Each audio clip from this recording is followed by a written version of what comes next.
சரியாக அமைந்தால்தான் வாழ்க்கை நன்றாக இருக்கும். மனைவி சரியில்லை என்றால் வாழ்க்கையே போச்சு அப்படின்னு நான் சொல்லல, பின்னாடி இருக்கிற ஆண்களிடம் இருந்து இந்த பதில் வந்து கொண்டே இருக்கிறது. நம்ம இந்த விவாத மேடையை ஆரம்பிக்க போகிறோம். ஒரு கதை சொல்ல விரும்புகிறேன். ஒரு முயல் வேகமாக ஓடிக்கொண்டே இருந்துச்சா சாவை நோக்கி. உலகத்துல வாழ முடியலையே என்று. காரணம், வேடன் பின்னாடி துரத்தி கொண்டு வருகிறான். நாய் துரத்துகிறது ஒரு பக்கம், இன்னொரு பக்கம் புலி துரத்துகிறது. வாழவே முடியலையே, எதிரிகள் துரத்தி கொண்டே இருக்கிறார்களே என்று ஒரு குளக்கரையில விழுந்து சாகலாம் என்று குளக்கரையில இறங்கிச்சான். அப்பதான் அங்க குளக்கரையில இருந்த அத்தனை தவளைகளும் தண்ணீருக்குள்ள குதித்துச்சான். உடனே நினைச்சுச்சான், நம்ம தான் பயந்து ஓடி வந்திருக்கோம், நமக்கு பயப்படைய உயிரினங்கள் இங்கே இருக்கிறது என்று தைரியத்தை வரவழைத்துக் கொண்டு நம்பிக்கையோடு வாழ ஆரம்பிச்சான். அந்த தன் நம்பிக்கையோடு இந்த விவாத மேடைக்கு நடுவராக என்னுடைய ஆசனத்திலே அமர்கிறேன்.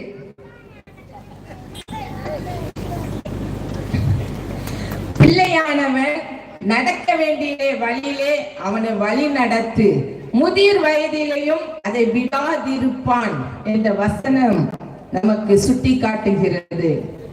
சொன்னவுடனே எனக்கு ஒரு ஞாபகம் வருகிறது. எங்க அப்பா அம்மா டீச்சர், நாங்க 7 பிள்ளைகள். சனிக்கிழமை மட்டும்தான் மீன் கிடைக்கும், அப்போ ஞாயிறு மட்டும்தான் மட்டன் கிடைக்கும். சனி ஞாயிறுன்னா நாங்க ஹால்ல உட்கார்ந்து வட்டமாக உட்கார்ந்து நடுவுல சோத்து சட்டி, குழம்பு சட்டி, எல்லா சட்டியும் நடுவுக்கு வந்துரும். அப்போ உட்கார்ந்து அப்படி சாப்பிடுவோம் பாருங்க. கடைசியில எங்க அப்பா என்ன செய்வாங்க, சோறு போட்டு தயிர் ஊத்தி குழம்பு ஊத்தி பிசைஞ்சு எல்லாருக்கும் ஒவ்வொரு உருண்டை ஊட்டுவாங்க. அந்த ருசியோ ருசி, பேஸ் ரொம்ப நல்லா இருக்கும் பாத்தீங்களா. அப்போ பிள்ளைகளுக்கு நேரத்தை ஒதுக்கிறோமா? இப்போ டெய்லி மீன், டெய்லி இறைச்சி, விதவிதமான கலரான சாப்பாடுகள். அன்றைய காலகட்டத்திலே பிள்ளைகளுக்காக நேரங்கள் கொடுக்கப்பட்டது. ஆனால் இன்றைக்கு எப்படி இருக்கிறது? பிள்ளைகள் நம்ம பார்த்துதான் வளருவார்கள், கேட்டு வளர்வது இல்லை. 10 திங்கள் தாயானவள் வாழ்க்கையை தியாகம் செய்கிறாள், தந்தை வாழ்க்கையையே தியாகம் செய்கிறான். பிள்ளைகளோ போர்வைக்குள் தியானம் செய்கிறார்கள். பிள்ளைகள் எல்லாம் கேட்கிறாங்க என்பதாக பிள்ளைகள் வேதனைப்படக்கூடாது, கஷ்டப்படக்கூடாது, நான் பட்ட பாடுகளை எல்லாம் படக்கூடாது என்பதற்காக கேட்டு வாங்கி எல்லாவற்றையும் கொடுத்து விடுகிறார்கள். பைக்கு, செல்போன் என்று கொடுத்துட்டு அழுது கொண்டு இருப்பார்கள் வீட்டில். பெற்றோர் அழுகின்ற ஊரில் மேகங்கள் அழுவதில்லை. அதனாலதான் என்னமோ எல்லா ஊர்களையும் இப்போ மழை இல்லைன்னு சொல்றோம். அவன் சந்தோஷமாக பைக்ல பின்னாடி முதுகுல ஒரு பெண்ணை ஏற்றி கொண்டு போய்கொண்டு இருப்பான். வீட்டிலோ செல்போன்ல குடும்பம் நடத்தி கொண்டிருப்பான். பெற்றோர்கள் அழுது கொண்டு இருப்பார்கள். அவன் சொல்லுவான், கேட்டதெல்லாம் வாங்கி கொடுத்த உடனே நான் கேட்டது கிடைக்கும், நான் கேட்காததும் கிடைக்கும் என்று அவன் சந்தோஷமாக பாட்டு பாடிக்கொண்டு இருப்பான். பெற்றோர் கவனமாக இருக்க வேண்டும். காக்கா கத்தினா வீட்டுக்கு விருந்தாளிகள் வருவாங்கன்னு சொல்லுவாங்க அப்போ. ஆனா இப்போ உங்க அம்மா கத்துனா விருந்தாளிகள்லாம் போய் விடுவாங்கன்னு சொல்லுவாங்க. ஒரு வீட்டுக்கு ஒரு விருந்தாளி போனாங்களாம். விருந்தாளிகள் போகும்போது சின்ன பையன் தான் இருந்தானா. அவன் வந்து சொன்னானா, நாய் ஆபீஸ்க்கு போயிட்டு, பேய் ஊருக்கு போயிட்டு, தெண்டம் முண்டத்துல உட்காருங்க, நான் ஒரு டம்ளர் விஷம் கொண்டு வரேன், குடிச்சிட்டு போயிடுங்க. நானா உடனே அவங்க துண்டை காணும் துணியை காணும் ஓடிட்டாங்களாம். என்னன்னு பார்த்தா நாய் பேய் பெற்றோர் அம்மா அப்பா, தெண்டனா வீட்டுக்கு வந்த விருந்தாளிகள், முண்டனா அமர்ந்திருக்கிற சேர், விஷம்னா அம்மா போட்ட காப்பிங்க. பாத்தீங்களா? இப்ப நான் உங்களை அனல் பறக்கும் விவாத மேடைக்கு அழைத்து செல்ல விரும்புகிறேன். இன்றைய தலைமுறையினரின் சீர்கேட்டிற்கு காரணம் பெற்றோர்களே, பிள்ளைகளே, சூழ்நிலைகளே என்று 3 அணியிலையும் 2 பேராக 6 பேருங்கள் அமர்ந்திருக்கிறார்கள். உங்களுடைய சில காரியங்களை விவாதிப்பதற்காக. ஒட்டி பேசுவார்கள், வெட்டி பேசுவார்கள். நிச்சயமாக வெட்டியாக பேச மாட்டார்கள்.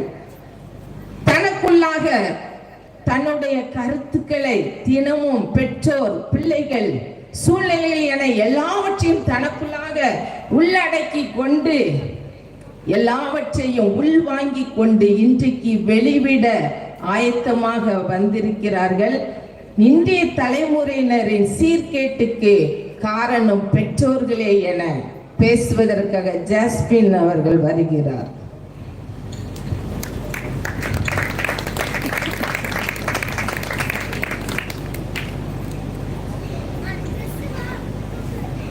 கூடி வந்திருக்கிற அனைவருக்கும் இயேசு கிறிஸ்துவின் நாமத்தினாலே அன்பின் வாழ்த்துக்கள். நடுவர் அவர்களே, நான் பேச வந்திருக்கிற தலைப்பு இன்றைய பிள்ளை வளர்ப்பில் பெரிதான குற்றம் செய்பவர்கள் பெற்றோர்களே அப்படின்னு பேச வந்திருக்கேன். பிள்ளைகள் கர்த்தரால் கொடுக்கும் சுதந்திரம், அது எல்லாருக்குமே நல்லா தெரியும். ஆனா இன்னைக்கு நம்ம 2 பிள்ளைங்களை வச்சுக்கிட்டு, ஒரு பிள்ளை அம்மா பிள்ளை, அப்பா பிள்ளை, என் பிள்ளை, இது வாம் பிள்ளை, அதனால எல்லாரும் ஒரு பிள்ளை போதுங்களோ தெரியல. நானும் ஒரு பிள்ளை தான் வச்சிருக்கேன். என் பிள்ளை வாம் பிள்ளைன்னு சொல்லிட்டு அந்த பிள்ளைக்கு நிறைய செல்லத்தை கொடுத்து ஓவரா கெடுத்து வச்சிருக்காங்க அப்படின்னு சொல்லதான் நான் வந்திருக்கேன். இன்னைக்கு எத்தனை பெற்றோர் பிள்ளைங்களை பைபிள் வாசி, பிரேயர் பண்ணு அப்படின்னு சொல்ற பெற்றோர் எத்தனை பேர் இன்னைக்கு அவங்க பைபிள் வாசிக்கிறாங்க, அவங்க ஜெபம் பண்றாங்க அப்படிங்கிறது ஒரு பெரிய கேள்விக்குறிதான் நடுவர் அவர்களே. அப்படி சொல்லுங்க. பிரம்பை கையாடாதவன் தன் மகனை பகைக்கிறான் அப்படின்னு வேதத்துல வாசிக்கிறோம். இன்னைக்கு எத்தனை பேர் வீட்டுல பிரம்பு இருக்கு அப்படின்னா அது பெரிய கேள்விக்குறிதான். அதான் கரண்டி இருக்கு, குழம்பு கரண்டி, தோத்து கரண்டி. ஏன்னா என் பிள்ளை திட்டுனா உடனே வெக்ஸ் ஆயிடுவான், ஸ்ட்ரெஸ் ஆயிடுவான், ஒரே அழுதுருவான், அப்புறம் சாப்பிடவே மாட்டான் அப்படின்னு சொல்லி செல்லம் கொடுக்குற பெற்றோர் தான் இன்னைக்கு நிறைய பேர் இருக்கிறாங்க. இன்னைக்கு பிரம்பு அப்படிங்கிறது ஒரு பெரிய வீட்டுக்குள்ள இல்லாம வெளியே இருக்கிற மாதிரி தான் இருக்குது. உங்க வீட்டுல பிரம்பு இருக்கும் போல, சேர அடிக்கிறதுக்கா பெல்ட்டும் இருக்க நடுவர் அவர்களே. சரி, பிள்ளை அடிக்க பிரம்பு, ஹஸ்பண்ட் அடிக்க பெல்ட். கரெக்டா சொன்னீங்க. இன்னைக்கு இந்த ஃப்ரூட்ஸை சாப்பிடு, உனக்கு நிறைய விட்டமின்ஸ் கிடைக்கும் அப்படின்னு சொல்ற பெற்றோர்கள் தான் ரொம்ப அதிகம். ஏன்னா எல்லாருமே கண்டிப்பா யூடியூப் யூஸ் பண்றவங்களா இருக்காங்க. ஆனா கர்த்தர் நல்லவர் என்பதை ருசித்து பாருங்கள் அப்படின்னு சொல்ற பெற்றோர் ரொம்ப குறைவுன்னு தான் நினைக்கிறேன். என் பிள்ளை உன் பிள்ளைன்னு சொல்ற பெற்றோர் நாளைக்கு கடவுள் நம்ம கிட்ட உனக்கு நான் 2 பிள்ளை கொடுத்தனே, அந்த பிள்ளைய நீ கர்த்தருக்கேற்ற போதையிலையும் சிச்சையிலையும் வளர்த்தியா அப்படின்னு நாளைக்கு நம்ம கிட்ட கனவு கேட்பார் ஆண்டவர் அப்படிங்கிற உணர்வு இன்னைக்கு எத்தனை பெற்றோர்கிட்ட இருக்கு நடுவர் அவர்களே. நம்ம பெற்றோருக்கு தலையாய கடமை என்ன அப்படின்னு பைபிள் படி நம்ம பார்த்தோம் அப்படின்னா, நீ உட்கார்ந்து இருக்கிற போதும், எழுந்திருக்கிற போதும், படுத்து இருக்கிற போதும் ஆண்டவருடைய வசனத்தை குறித்து பேசிட்டே இருக்கணும். அதுதான் இன்னைக்கு நம்ம எல்லாருமே இப்ப எக்ஸாம்லாம் முடிச்சாச்சு. இந்த கொஸ்டின் படி, இது இம்பார்ட்டன்ட், இது ரொம்ப ரொம்ப இம்பார்ட்டன்ட், இதை படிச்சிரு, இதை முதல்ல முடிச்சிரு அப்படின்னு சொல்ற பெற்றோர் தான் இன்னைக்கு அதிகம். ஆனா வசனம் கிடைக்கக்கூடாத ஒரு பஞ்சகாலம் வரப்போகுது, உன் இருதயத்துல வசனத்தை நிரப்புன்னு சொல்ற பெற்றோர் இன்னைக்கு இருக்கிறாங்களான்னா ஒரு பெரிய கேள்விக்குறிதான் நடுவர் அவர்கள். அது செல்போன்ல நிறைய வந்துரும்ல, பைபிளே இருக்கு. பிள்ளைகளுக்கு பேரண்ட்ஸ் தான் ரோல் மாடல். நம்ம இன்னைக்கு என்ன செய்யறோமோ அதை நாளைக்கு பிள்ளைகளும் செய்வாங்க. இன்னைக்கு நாம ஹஸ்பண்ட் கூட சண்டை போட்டுட்டு வீட்டுக்கு போயிட்டோம், நம்ம பிறந்த வீட்டுக்கு போயிட்டோம் அப்படின்னா நம்ம பிள்ளைங்க நாளைக்கு யோசிப்பாங்க. அடுத்தது அவங்களும் என்ன பண்ணுவாங்க, நீட்டா உங்க வீட்டுல உட்கார்ந்துருவாங்க. இப்ப நாம தான் ரோல் மாடல். அப்ப நாம தான் அவங்களுக்கு நல்ல விதமா சொல்லி கொடுக்கணும் அப்படிங்கிற எண்ணம் பெற்றோர்கள்ட்ட கிடையவே கிடையாது. நிறைய ஊழியக்காரங்களோட சாட்சியெல்லாம் நம்ம கேட்டுப்போம்ல. எங்க அப்பா அம்மா என் தலைமாட்டில் கை வச்சு ஜெபம் பண்ணுவாங்க, டெய்லி கண்ணீரோடு ஜெபம் பண்ணுவாங்க. அதனாலதான் நாங்க எல்லாம் இன்னைக்கு ஊழியக்காரங்களா இருக்கிறோம். எங்க குடும்பத்துல உள்ள அத்தனை பேருமே ஊழியக்காரங்களா இருக்கிறோம். இன்னைக்கு எத்தனை பெற்றோர் வந்து நான் என் பிள்ளைக்கு தலைமாட்டில் கை வச்சு ஜெபம் பண்ணுவேன், டெய்லி ஜெபம் பண்ணுவேன் அப்படின்னு சொல்ற பெற்றோர் வந்து இப்ப கிடையவே கிடையாது அப்படின்னு தான் அர்த்தம். அதனாலதான் பிள்ளைகளோட சீர்கேட்டுக்கு பெரிதான காரணம் பெற்றோர்களே அப்படின்னு நான் சொல்றேன். அது தலைமாட்டில பைபிள் வச்சிருப்பாங்க. ஆபிரகாம் வந்து பாத்தீங்க அப்படின்னா ஏசப்பா வந்து சொல்லுவாங்க, நீ உன் பிள்ளைகளுக்கு வந்து அவன் வந்து கண்டிப்பா நீதி நியாயத்தை அறிவிப்பான் அப்படின்னு சொல்லி அவனுக்கு நான் வந்து அஷூரன்ஸ் கொடுக்குறேன் அப்படின்னு சொல்லி ஆண்டவரை அறிந்திருக்கிறேன் கண்டிப்பா வந்து செய்வான். இன்னைக்கு நம்ம பெற்றோரை பார்த்து ஆண்டவர் எத்தனை பேரை பார்த்து என் பிள்ளை கண்டிப்பா தன்னோட பிள்ளைகளுக்கு எல்லாருக்குமே நீதி நியாயத்தை சொல்வான் அப்படின்னு சொல்றது ஒரு பெரிய கேள்விக்குறிதான். ஒரு சிறு கதையை மட்டும் சொல்லி நான் முடிக்க விரும்புகிறேன். நமக்கு எல்லாருக்குமே தெரியும், பல்பை கண்டுபிடித்தது வந்து Thomas Alva Edison, right? So வந்து சின்ன வயசுல இருக்கும்போது அவருடைய டீச்சர் வந்து ஒரு லெட்டர் கொண்டு கொடுத்துட்டாங்க. அதை கொண்டு போய் அவன் அம்மாட்ட கொடுத்தான். அவங்க அம்மா வாசிக்கும் போது அதுல உங்க பையன் இனிமேல் ஸ்கூலுக்கு வர்றதுக்கான தகுதி கிடையாது, அவன் வந்து படிப்பு சரி கிடையாது, அதனால நீங்க என்ன பண்ணுங்க வீட்லயே வச்சுக்கோங்கன்னு சொல்லி எழுதியிருந்தது. அப்போ அந்த எடிசன் வந்து அம்மாட்ட கேட்குறாங்க, என்னம்மா லெட்டர் இது அப்படின்னு. இல்லப்பா, நீ வந்து ஓவர் ஜீனியஸா, அதனால நீ உன்னை வந்து டீச்சரால படிக்க வைக்க முடியலையா, அதனால இனிமேல் உனக்கு நான் அம்மாவே சொல்லித்தரேன் அப்படின்னு சொல்லி சொன்னாங்க. இன்னைக்கு நம்ம பெற்றோர் கையில சப்போஸ் இந்த லெட்டர் வந்து கிடைச்சதுன்னு வச்சுக்கோங்களேன், ஒன்றும் இல்லை நடுவர் அவர்களே, இந்த பேரண்ட்ஸ் மீட்டிங் போயிட்டு வந்தாங்கன்னு வச்சுக்கோங்களேன், அவ்வளோதான். மேக்ஸ் டீச்சர் உன்னை பத்தி இப்படி சொன்னாங்க, சயின்ஸ் டீச்சர் உன்னை பத்தி இப்படி சொன்னாங்கன்னு சொல்லிட்டு பிள்ளைங்க கிட்ட இருக்கிற கொஞ்சம் நஞ்சம் தன்னம்பிக்கையும் ஈஸியா உடைச்சிருவாங்க. அந்த பிள்ளைங்களுக்கே தாழ்வு மனப்பாடம் வந்துடும். ஐயோ நம்மளாம் சாதிக்கவே முடியாதோ, நம்ம எப்பவுமே நம்ம லாஸ்ட் ரேங்க்ல தான் இருப்போமோங்கிற எண்ணம் கட்டாயம் வந்துடும். அதனால பிள்ளைகளின் சீர்கேட்டுக்கு காரணம், முக்கியமான காரணம் பெற்றோர்களே என்று தீர்ப்பு அளிக்கும்படி கேட்டுக்கொண்டு வாய்ப்பளித்தனுக்கு நன்றி கூறி விடைபெறுகிறேன். நன்றி, வணக்கம். நல்ல ஒரு விவாதம். விழி விழி தெபரோலே விழி, இஸ்ரவேலின் தாயாக எழும்பும் வரை என்று ஒரு வீரிட்டு விழித்து எழும்பி இன்றைய தலைமுறையினரை சீர்கேட்டுக்கு காரணம் பிள்ளைகளே என்று வாதிட வருகிறார் லிப்னா. இயேசு கிறிஸ்துவின் இனிதான நாமத்தில் உங்கள் யாவரையும் அன்புடன் வாழ்த்தி வரவேற்கிறேன். இன்றைய தலைமுறை பிள்ளைகளின் தோல்விகளுக்கும் சீர்கேட்டிற்கும் காரணம் பிள்ளைகளே என்று என் வாதத்தை முன்வைக்கிறேன். எங்க பிள்ளைங்க எல்லாம் பயங்கரம், எங்களை எல்லாம் யாரும் கெடுக்க வேண்டாம், நாங்களே அதை நல்லா செய்யணும், அப்படிப்பட்ட புள்ளிங்க தலைமுறையில தான் இந்த பிள்ளைங்க இருக்காங்க. நடுவர் அவர்களே, இன்றைய தலைமுறை பிள்ளைங்க எல்லாரிடத்துலயுமே போன் இருக்குது. அது வாங்கி கொடுத்தது நம்ம தானே. சரி, பெற்றோர் ஒரு நம்பிக்கையா என்ன செய்யறாங்க, பிள்ளைகிட்ட வாங்கி கொடுக்குறாங்க. ஏன்னா நிறைய நேரம் வேணும்னே கேட்கறது, எனக்கு இந்த சப்ஜெக்ட்ல மேக்ஸ் தெரியல, இந்த சப்ஜெக்ட் தெரியல, நான் சர்ச் பண்ணணும் அப்படின்னு கேட்கும் போது சரி நல்ல விஷயங்களுக்காக கேட்கறான் அப்படின்னு சொல்லிட்டு வாங்கி கொடுக்குறாங்க. ஆமா, நல்லது தானே. ஆனா அந்த பிள்ளைங்க என்னென்ன சீட்டிங் பண்றாங்க தெரியுமா நடுவர் அவர்களே? பெற்றோர் முன்பதாக ஒரு நடிப்பு, அவங்க முன்னாக இருக்கும் போது அவங்க பண்ற ஆக்டிங், அவங்க பண்ற நல்ல காரியங்களை பாக்குற மாதிரி சீன் போடுறது, செய்யறது எல்லாமே வேற மாதிரி. ஆனா பெற்றோர் அந்த இடத்துல இல்லைன்னு வச்சிருங்களா, என்ன பார்ப்பாங்க தெரியுமா நடுவர் அவர்களே? வால்யூம் குறைஞ்சிடும், எல்லாம் சைலண்ட் மோடுக்கு போயிருவாங்க, சாட்டிங் நடக்கும், என்னென்ன நடக்கணுமோ அத்தனை தில்லாலங்கடியும் நடக்கும். ஆனா ஒரு செகண்ட்ல பேரண்ட்ஸ் யாராவது வர சவுண்ட் கேட்டுச்சுன்னா வித்தின் செகண்ட்ல எல்லாமே டெலீட் பாக்ஸ்ல போயிடும். இதுதான் இன்றைய தலைமுறை பிள்ளைகளிடத்துல இருக்குது. இந்த பூனையும் பால் குடிக்குமா? அப்படியா? அப்படிதான் இருக்கிறாங்க நடுவர் அவர்களே. இப்ப இந்த பிள்ளைங்களுக்கு கணினி இயக்குவது, கம்ப்யூட்டரை எப்படி யூஸ் பண்ணணுங்கிறது நல்லா தெரியும். ஆனா தூங்கி எந்திரிச்சு போர்வையை மடிச்சு வைக்க எத்தனை பிள்ளைங்களுக்கு தெரியுது சொல்லுங்க பாப்போம்? அதெல்லாம் செய்ய மாட்டாங்க. ஆனா இப்ப உள்ள பிள்ளைங்க போனை வந்து அப்பப்ப நல்லா நீட்டா சுத்தம் செய்து அதெல்லாம் வைக்க தெரியும். சாப்பிட்ற பிளேட்டை கழுவி சுத்தம் வைக்க தெரியாது.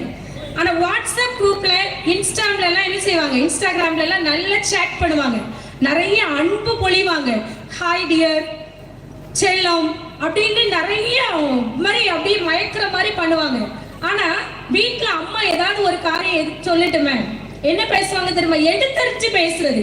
இன்றைய தலைமுறை பிள்ளைகளுடைய தோல்விக்கும் சீர்கேட்டிற்கும் பிள்ளைகள் தான் காரணம்.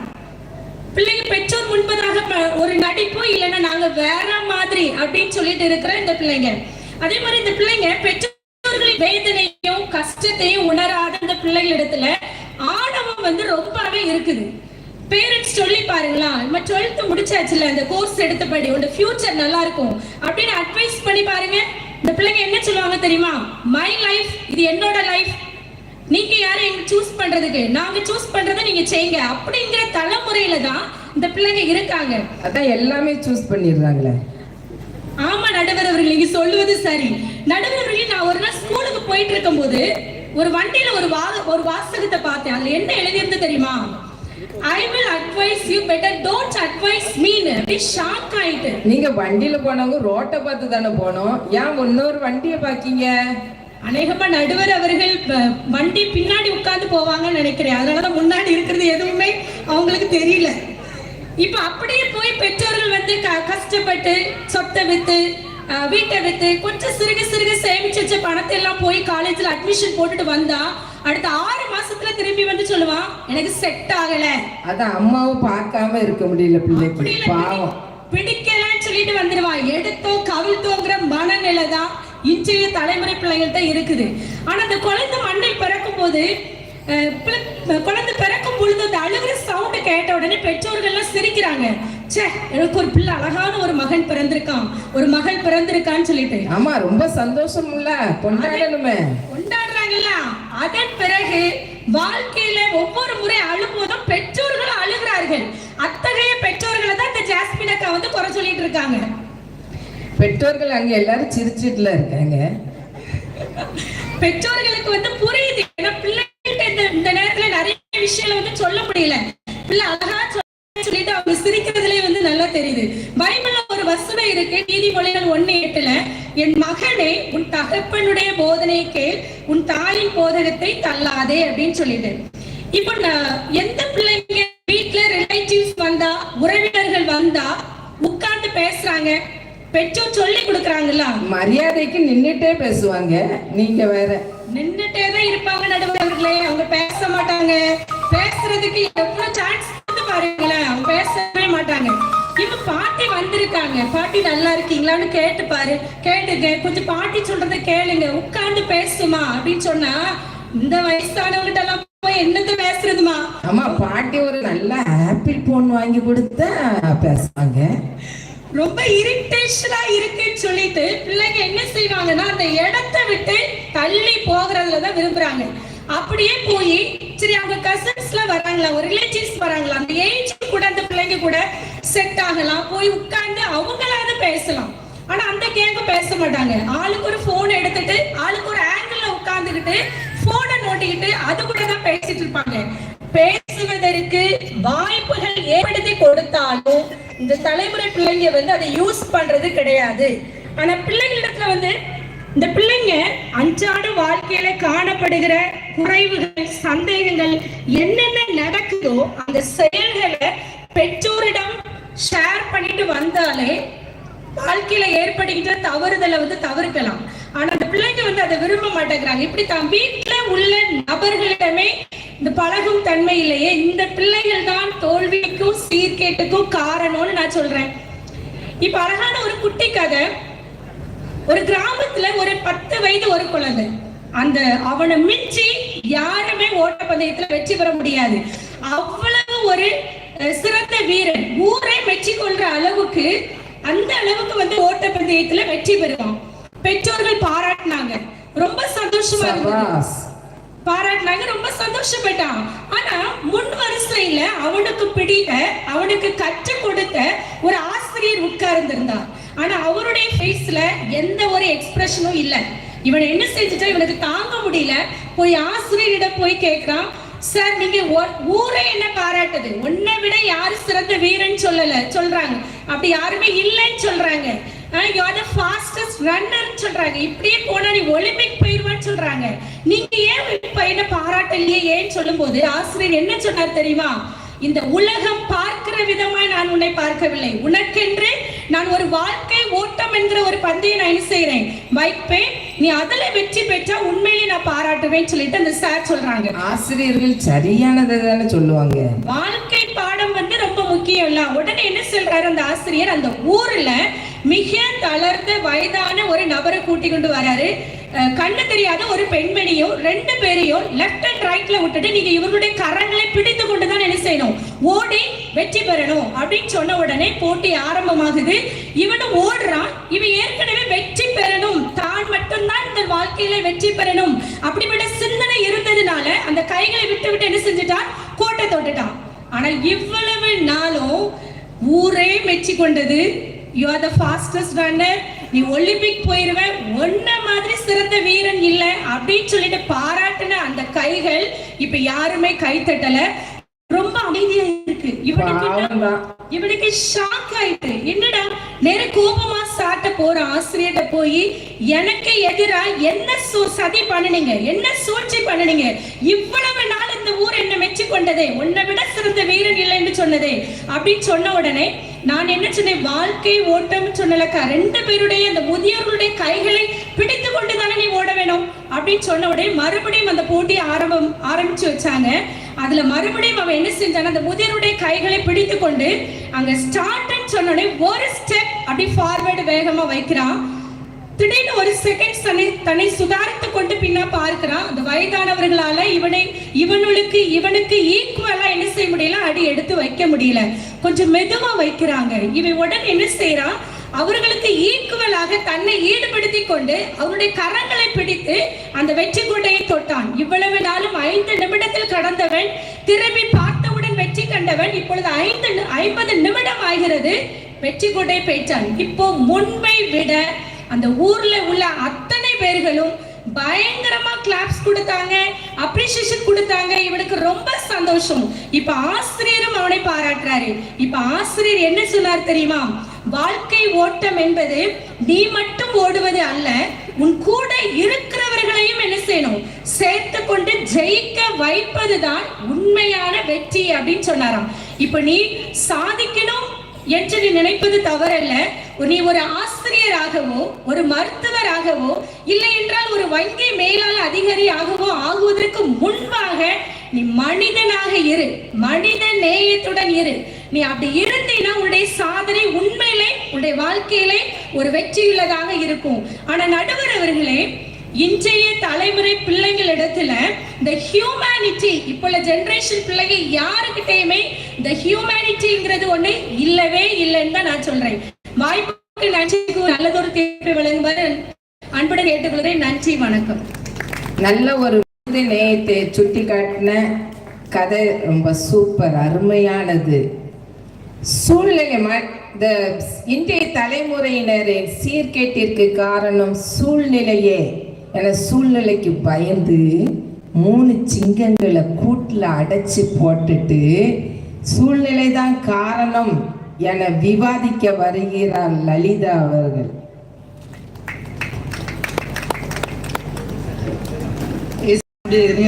உங்களை அனைவரையும் வரவேற்கிறேன். இதோ பிள்ளைகள் கர்த்தரால் வரும் சுதந்திரம், கற்பத்தின் கனி அவரால் கிடைக்கும் பலன். இது நம்மளுக்கு வேதம் தந்த வாக்குத்தத்த வசனம்.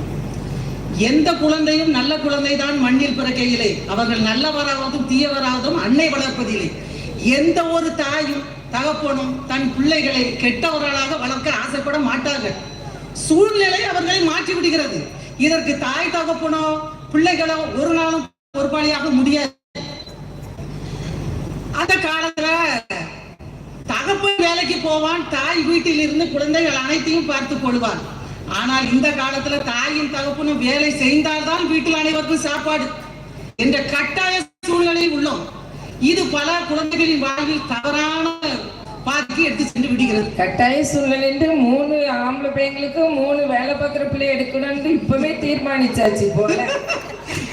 நடுவர் அவர்களே, அந்த காலத்தில் 10 பிள்ளைகளை பெற்றாலும் பாலூட்டி சீராட்டி அவர்களை தொட்டிலில் போட்டு தாளாட்டி ஆறாரோ ஆதிரரோ என்கண்ணே ஏன் அழுதாய், அடித்தாரை சொல்லியலு அவதாரம் போட்டுருவோம், தொட்டாரை சொல்லியலு தோல் விலங்கு போட்டுருவோம், மாமன் அடித்தானோ மல்லிகைப்பூ சென்றாலே, அத்தை அடித்தாலோ அரளிப்பு சென்றாலே, பாட்டி அடித்தாலோ பாலூட்டும் சங்காலே என்று உறவுகளை சொல்லி சொல்லி வளர்த்த எல்லாரையும் மலர் நினைவுக்கு கொண்டு போயிட்டீங்களே. இன்றைக்கு ஒற்ற பிள்ளையை பெற்று போட்டு அந்த பிள்ளையை கூட வளர்க்க முடியாமல் ஒரு இருட்டறையில் பிள்ளை தனியாக தூங்கி கொண்டிருக்கிற அவலமான சூழ்நிலையில் என்று கொண்டிருக்கிறது. இருக்கிறோம். அந்த காலத்துல பாவம் அங்க ஒண்ணு இங்க ஒண்ணுமா தென்பட்டுச்சு. இப்போ பாவம் சட்ட பையில இருக்கு, கையில இருக்கு, பேண்ட்ல இருக்கு, பின் பாக்கெட்ல இருக்கு, முன் பாக்கெட்ல இருக்கு. அதனால சூழ்நிலைகள் பிள்ளைகளை கெடுத்து குட்டிச்சவரா ஆக்கிறது. உலகம் சுருங்கி விட்டதில்ல. எந்த ஒரு ஸ்கூல்ல போய் அந்த காலத்துல சூழ்நிலையில தாய் தோப்புன்னு சொல்ற வார்த்தை என்ன தெரியுமா? என் பிள்ளை படிக்கவில்லை என்றால் கண்ணை மட்டும் வைத்து விட்டு தோலை உரித்து விடுங்கள் என்று சொல்வார்கள். இப்போ உரிச்ச என்ன நடக்கும் தெரியுமா? காலத்துல ஆசிரியர் அடிச்சால் ஆசிரியருக்கு அருவாள் வெட்டு. ஏன் இப்படி பயமுறுத்துறீங்க? அப்புறம் நிறைய பிள்ளை தாய் தகப்பனுடைய குறைபாடு என்னன்னா, என் பிள்ளை 12ஆம் கிளாஸ் படிக்கிற வரைக்கும் நல்லா தான் இருந்தான், காலேஜுக்கு போனான் கெட்டு போயிட்டான். காரணம் அங்க உள்ள சூழ்நிலை தான். 12ஆம் கிளாஸ் படிக்கிற வரைக்கும் நம்ம மேற்பார்வையில இருந்தான், காலேஜுக்கு போனா நம்ம பின்னாலேயே போயிட்டு இருக்க முடியும்? அங்க பழகிற பிள்ளைகள், அங்க வாழ்ற வாழ்க்கை சூழ்நிலை அந்த பையனுடைய வாழ்க்கையை சீரழித்து சின்ன பின்னமா ஆக்கிட்டு. அதனால சூழ்நிலை தான் பிள்ளைகளை கெடுக்கதை தவிர தாயோ தகப்பனோ பிள்ளைகளோ அல்ல. அப்புறம் நடுவர் அவர்களே, அந்த காலத்துல பெண் பார்க்க போனாங்கன்னா சொந்த பந்தங்களை மாமன், சித்தி, அத்தை, பாட்டி, தாய்த்தா நடக்க முடியாத எல்லாரையும் கூட்டிட்டு போயிருவாங்க. ஆமா, அது மிச்சர் முறுக்கெல்லாம் சாப்பிட வீட்டுல வாங்கி சாப்பிட முடியாதுன்ட்டு பொண்ணு வீட்டுல வாங்கிடலான்னு போயிருப்பாங்க. நடுவர் அவர்களே, மிச்சர் முறுக்கு சாப்பிட்டு அப்படி பார்த்த பெண்கள் தான் இன்னும் 100 வயசு வரைக்கும் ஒற்றுமையா இருக்கிறாங்க. ஆனா இந்த காலத்துல முகநூலில் பொன் பார்த்து விட்டு அம்மா உங்களுக்கு மருமகளை பார்த்து விட்டேன் என்றும், பெண் மக்களுக்கு மருமகனை பார்க்க வேண்டும் என்ற கட்டாய கால சூழ்நிலையில் இருந்து கொண்டு இருக்கிறோம். உங்களுக்கு 3 பிள்ளைகளுக்கு ஈஸியா பார்த்துருவாங்க. அதனால இந்த கால பிள்ளைகள் சீர்கேட்டிற்கு காரணம் சூழ்நிலைகளே என்று கூறி வாய்ப்பளித்த அனைவருக்கும் நன்றி கூறி விடைபெறுகிறேன். நன்றி, வணக்கம். சரியான ஒரு விவாதம், ஆனால் பறக்கும் விவாதம்.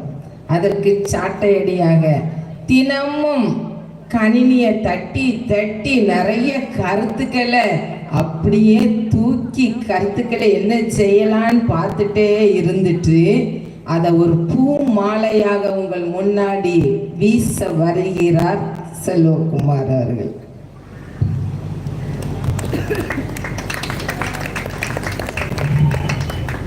இங்கே கூடி வந்திருக்கும் அனைவருக்கும் இயேசு கிறிஸ்துவின் இனிய நாமத்தில் நன்றியை தெரிவித்துக் கொள்கிறேன். நடுவர் அவர்களே, இப்ப சமீபத்தில் ஒன்று நடந்து முடிஞ்சது. உடனே நடுவர் ஏன் இழுக்கீங்க? அங்க முன்னாடி பார்த்து பேசுங்க. நடுவர் அவர்களே, நீங்க தான் இன்னைக்கு நாயகி, நீங்க தான் சொல்லணும். சமீபத்தில் ஒரு இது நடந்து முடிஞ்சது. என்ன நடந்து முடிஞ்சதுன்னு சொல்லுங்க. என்ன நடந்து போச்சு? இப்ப ஈஸ்டர் நடந்து முடிஞ்சிச்சு. உயிரோட வந்ததை கொண்டாடணும். நடுவர்களே, நீங்க ஒரு ஆசிரியர், எல்லா பிள்ளைங்களும் ஒரு இது எழுதி முடிச்சாங்க. என்னதை எழுதி முடிச்சாங்க? இப்போ எழுதி முடிச்சாங்கன்னு சொல்றீங்களோ? எக்ஸாம் எழுதி முடிச்சாங்க. அதாவது நடுவர்களே, எனக்கு தெரிந்த ஒரு பெற்றோர் காலையில 4 மணில இருந்து 12 மணி வரைக்கும் ஒருத்தர் டியூட்டி, சரிங்களா? அடுத்து 5 மணில இருந்து நைட்டு 12 மணி வரைக்கும் ஒருத்தர் டியூட்டி. அவங்க எடுத்தது 350 மார்க்கா தான் இருக்கும். ஆனா அந்த பிள்ளை 450 எடுத்ததையும் நீ 500க்கு 500 எடுக்கணும்னு படின்னு இந்த பிள்ளைங்க மேலும் சுமையை தான் சுமத்துறாங்க. இன்னொன்று பார்த்தீங்கன்னா, கீபோர்டு கிளாஸ் 4 to 6 வைக்கிறாங்க. அதுக்கப்புறம் பார்த்தீங்கன்னா 6 to 7 அடுத்த கிளாஸ். அப்படி கீபோர்டு கிளாஸ் முடிஞ்சதுக்கு அப்புறம் சரி இந்த மாசம் கீபோர்டு படிச்சாச்சு, டான்ஸ் படிக்க வைக்கலாமே, நம்ம சொந்தக்கார பிள்ளை நல்ல டான்ஸ் ஆடுறாள் அப்படின்னு சொல்லிட்டு அடுத்த மாசத்துல இருந்து டான்ஸ் கிளாஸ் சேர்த்துறாங்க. பிள்ளைகள் வளர்ச்சியில எவ்வளவு அக்கறையா இருக்காங்க. ஆமா நடுவர்களே, அவன் டான்ஸ் ஆடுவானா, கீபோர்டு வாசிப்பானா, வயலின் போடுவானா, கிட்டார் போடுவானான்னே தெரியாது. அப்புறம் பாத்தீங்கன்னா நடுவர்களே, இப்போ நம்ம நான் ஒரு வாரம் நம்ம சர்ச்சுக்கு வர முடியல, வேற ஒரு சர்ச்சுக்கு போயிருந்தேன் பார்த்துக்கங்க. நீங்களா? கண்டிப்பா நடுவர்களே, நான் தான். அது நம்ம சர்ச்சுக்கு வரல, அதை முதல்ல சொல்லிடுறேன். நான் வேற ஒரு சர்ச்சுக்கு போயிருந்தேன். அங்க பாத்தீங்கன்னா வெளியெல்லாம் நிறைய பேர் உட்காந்துருந்தாங்க. அப்போ நான் நம்ம வெளியூர சரி அப்போ வெளியவே உட்காந்துக்கிடுவோம், உள்ள பயங்கரமா ஃபுல்லா இருக்கும் அப்படின்னு சொல்லிட்டு வெளியே உட்காந்துட்டேன். சரி சரி, பயப்படாம சொல்லுங்க, நம்ம சர்ச்சு தானே. ஐயோ அப்படி இல்லை நடுவர்களே, வெளியே வேற சர்ச்சு, நம்ம திருநெல்வேலி மாவட்டம் தான், வெளியே உள்ள சர்ச்சுக்கு போயிருந்தேன், சரிங்களா? சரி அப்போ வெளியே உட்காந்துருவோம் பார்த்தோன்னா உள்ள ஒரு 10, இந்த பக்கம் ஒரு 10, அந்த பக்கம் ஒரு 10, ஒரு 20-30 பேர் தான் இருப்பாங்கன்னு வச்சுக்கோங்க மொத்தமே.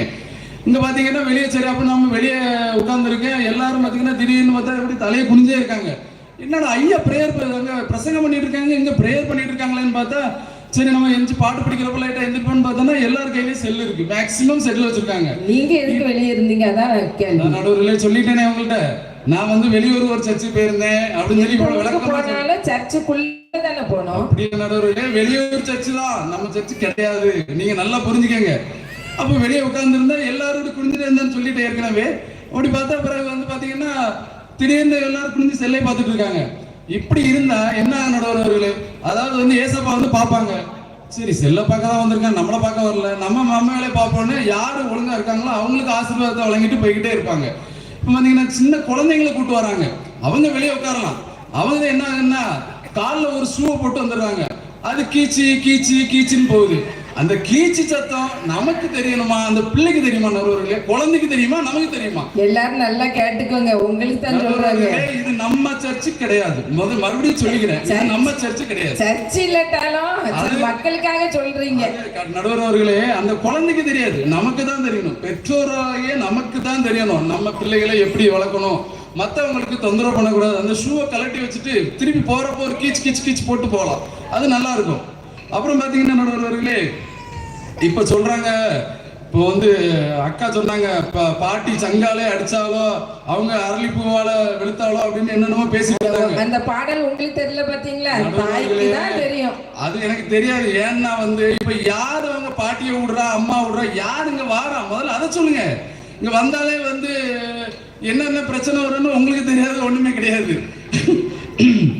அப்புறம் நடுவர்களே, இப்ப வந்து யூடியூப்பை பார்த்துட்டு சமையல் நிகழ்ச்சி அது இது நிறைய வருது, யூடியூப்ல சமையல் பாக்குறாங்க. ஆனா அவங்க பண்றது அது என்ன சொல்றது, நூடுல்ஸ் உப்புமாவும் தான். அதான் அது வந்து தப்புமான்றது அவங்களுக்கு தெரியாது. ஆனா வந்து இப்ப வந்து யூடியூப்ல பார்த்துட்டு வந்து சமையல் பண்றதுனால அந்த பிள்ளைங்க வந்து என்ன பண்ணோம், மொபைலை தான் பார்க்கும். நம்ம அம்மாவும் மொபைலை தானே பார்க்காங்க, நம்மளும் மொபைலே பார்ப்போம்னு மொபைலை பார்ப்பாங்க. ஆனா வந்து யாராவது கேட்டா எப்ப பார்த்தாலும் மொபைலே பார்க்கறான், அவங்க வந்து இது மார்க் கம்மியா எடுக்கிறான் அப்படின்னு சொல்றது. அதுக்கு வழி வகுக்கிறதே நம்ம தான். குழந்தைங்கள்ட்ட மொபைலை கொடுக்காதீங்க, மொபைல் வாங்கி கொடுக்காதீங்க.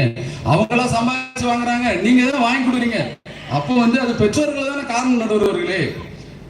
அப்புறம் பாத்தீங்கன்னா நம்ம வந்து அந்த சர்ச்சையில இன்னொரு விஷயம் சொல்ல மாட்டேன் நடுவர்களே. அந்த இதுல இன்னொரு வசனம் பார்த்தேன் நான் வந்து, அதுல ஆதியாகமம் 24:31 என்ன சொல்லியிருக்கு நடுவர்களே, கொஞ்சம் சொல்லுங்க. நடுவர் தூங்கிட்டீங்களா? நானே சொல்லிடுறேன் நடுவர்களே. கர்த்தரால் ஆசீர்வதிக்கப்பட்டவரே உள்ளே வாரும், வெளியே நிற்பானேன். இத வந்து எல்லாரும் நல்லா கவனிச்சுக்கங்க. வெளியூர் சர்ச்சுக்காரங்க சொல்றேன், நம்ம சர்ச் அப்படி கிடையாது. ஆதியாகமம் 24:31 சர்ச்சை அது வெளியே நிக்கிறவங்களுக்காக சொல்றேன், வெளியூர் சர்ச்சுக்காரங்களுக்கு. அதனால இதுக்கெல்லாம் காரணம் பாத்தீங்கன்னா நம்ம பெற்றோர்கள் தான். அவங்க வந்து கரெக்டா வந்து உள்ள போனா வந்து இந்த பிரச்சனையே வராது. பிறகு என்ன செய்யறாங்கன்னா வந்து உட்கார்ந்துருக்காங்க எல்லாரும், வந்து பேரண்ட்ஸ் உட்கார்ந்துருக்காங்க, சரி ஜென்ஸ் சைடு போங்க, லேடிஸ் சைடு உள்ளவங்க லேடிஸ் உட்காருங்கன்னா, இல்ல நாங்க இன்னைக்கு ஒரு நாள் தான் சேர்ந்து உட்கார்ந்துருப்போம்னு சொல்லி அதே ஒரு காரணம் சொல்லிக்கிறாங்க. உங்களை உள்ள ஒரு நாள் பார்க்கலையே நடுவர்களே. இது வெளியூர் சர்ச்சு, நான் வந்து நம்ம சர்ச்சில், நம்ம சர்ச்சில் யாருமே வெளியே இருக்கிறது கிடையாது. அதனால இதுக்கெல்லாம் காரணம் பெற்றோர்களை என்று தீர்ப்பு சொல்லுமாறு கேட்டுக்கொண்டு விடைபெறுகிறேன். நன்றி, வணக்கம். சர்ச்சில் ரொம்ப பாதிக்கப்பட்டு போயிருப்பார் போல தெரியுது என்ன. சரி, அடுத்தபடியாக இன்றைய தலைமுறையினரின் சீர்கேட்டுக்கு காரணம் பிள்ளைகளே என பேச அன்று ஒரு காலத்தில் பைபிள்ல பார்க்கிறோம், மோசே நான் திக்குவாயி மந்த நாவு உள்ளவன் அப்படின்ட்டு பேக் அடிக்க ஓடினான். ஆனா பிறகு என்ன செய்தான், எத்தனையோ லட்சம் மக்களை அடிமைத்தனத்திலிருந்து மீட்டெடுத்து வழி நடத்தி வந்தான் பார்த்தோம். ஆனா இங்க ஒரு சின்ன பையன் என்ன செய்யறான், ஒண்ணுமே தெரியாது, ஒரு வெற்று பாத்திரம் மாதிரி இருப்பான். ஆனா இப்போ பாருங்களேன், அதே மோசஸ் வருகிறார். திருச்சபையின் பிள்ளைகளுக்கு முதற்கண் மாலை வணக்கத்தை தெரிவித்துக் கொள்கிறேன். வணக்கத்தை பார்த்தீங்களா, வித்தியாசமா இருக்கா? அதான் மோசஸ். ஏன்னா நான் பிள்ளைகள் சார்பாக பேச வந்திருக்கேன், அதனாலதான் திருச்சபையின் பிள்ளைகளுக்கு வணக்கம்னு சொன்னேன். நடுவர் அவர்களே, தலைப்பு என்ன, இன்றைய தலைமுறையின் சீர்கேட்டிற்கு காரணம் சூழ்நிலைகளை, பெற்றோர்களே, பிள்ளைகளை. எந்த ஒரு பெற்றோரும் தான் குழந்தை கெட்டு போகணும்னு நினைக்க மாட்டாங்க, அதற்கான சூழ்நிலையையும் அமைச்சு கொடுக்க போறதில்லை. அப்போ இதுலேயே உங்களுக்கு தீர்ப்பு வழங்கிடலாம், இந்த தலைமுறைகளின் சீர்கேட்டிற்கு காரணம் பிள்ளைகள் தான். அப்படியா நடுவர்களே? அதான் ஆரம்பத்திலே தீர்ப்பு வழங்குங்கன்னா என்னங்க அர்த்தம்? இன்னும் இருக்கு பேச்சு. நடுவர் அவர்களே, இந்திய தலைமுறை பிள்ளைகளிட கீழ்ப்படிதல்கள் இல்லைன்னு நீங்க நினைக்கலாம். ஆனா நான் சொல்றேன், அன்றைய தலைமுறைகளிடத்திலும் கீழ்ப்படிதல் இல்லை. ஏன்னா பவுல் என்ன சொல்றாரு? எபேசியர் 1:6, எபேசியர் 6:1, பிள்ளைகளே உங்கள் பெற்றோருக்கு கர்த்தருக்குள் கீழ்ப்படியுங்கள். இது நியாயம்னு சொன்ன பவுல் கொஞ்ச நாள் கழிச்சு அவருக்கே தெரிஞ்சு போச்சு பிள்ளைங்க கீழ்ப்படிய மாட்டாங்க போல அப்படின்ட்டு. அதனால கொஞ்சம் பின்னாடி என்ன எழுதுறாருன்னா, பிள்ளைகளே உங்கள் பெற்றாருக்கு எல்லா காரியத்திலையும் கீழ்ப்படிகள் எழுதியிருக்காரு. பவுலே கொலை போட்டாங்க. பவுல் தான் ஆக்சுவலா நம்மளை கொடுப்பாரு. ஆனா பவுலே இந்த பிள்ளைய கொலை போட்டாங்க. எல்லா காரியமும் நல்லது தானே. ஆனா இந்த தலைமுறைகளை கீழ்ப்படுகிறதே இல்லையே. அது நீங்க இருக்கீங்களா சூழ்நிலை? ஐயோ, அதான் நான் சொல்றேன்ல, சூழ்நிலைகள் எப்பொழுதும் நமக்கு எதிராக தான் இருக்கும். ஏன் நீங்க அந்த காலத்துல யோசிப்பு எடுத்துக்கோங்க. அவனுக்கு தவறு செய்வதற்கான சூழ்நிலைகள் எல்லாம் தரமா அமைஞ்சுது. ஆனா அவன் அந்த இடத்துல தவறு செய்யல. சரிங்களா? அவன் தேவனுக்கு பயந்தவன்ல. இந்த காலத்துல உள்ள பிள்ளைங்க யாரும் தேவனுக்கு பயப்படுதல் இல்லை. என் பெற்றோருக்கும் பயப்படுதல் இல்லை.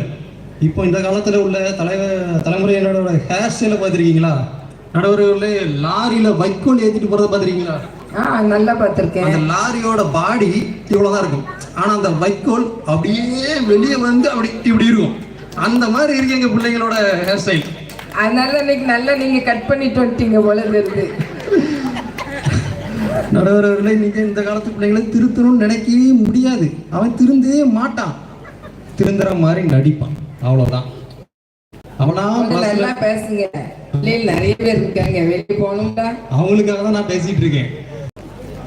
சரிங்களா நடுவர்களே? நடுவர்களே, நம்ம செல்வகுமாரனே அருமையான ஒரு வசனம் சொன்னாங்க, கர்த்தரால் ஆசீர்வதிக்கப்பட்டவரே உள்ளே வாரும்னு. இதே மாதிரி நானும் ஒரு பையன்கிட்ட, தம்பி ஏன் தம்பி சர்ச்சுக்கு வெளியே இருக்க, கர்த்தரால் ஆசீர்வதிக்கப்பட்டவரே உள்ளே வாரும் அப்படின்னு பைபிளில் சொல்லியிருக்கப்பா, நீ உள்ள வான்னு. அதுக்கான வசனத்திலேயே என்னை திருப்பி போட்டு அடித்தான். என்ன வசனம் தெரியுமா நடுவர்களே? ஆகாமிய கூடாரங்களில் வாசமாயிருப்பதை பார்க்கிலும் என் தேவனுடைய ஆலயத்தின் வாசற்படியில் காத்திருப்பதையே தெரிந்து கொள்வேன். நான் அதான் வாசற்படியில கத்திருக்காங்களோ. ஒண்ணுமே சொல்ல முடியாதுங்க இந்த தலைமுறை இடத்துல. ஒரு ஒரு குட்டி ஸ்டோரி எல்லாரும் சொன்னாங்க. நானும் ஒரு குட்டி ஸ்டோரி சொல்லலாம்னு ஆசைப்படுறேன்.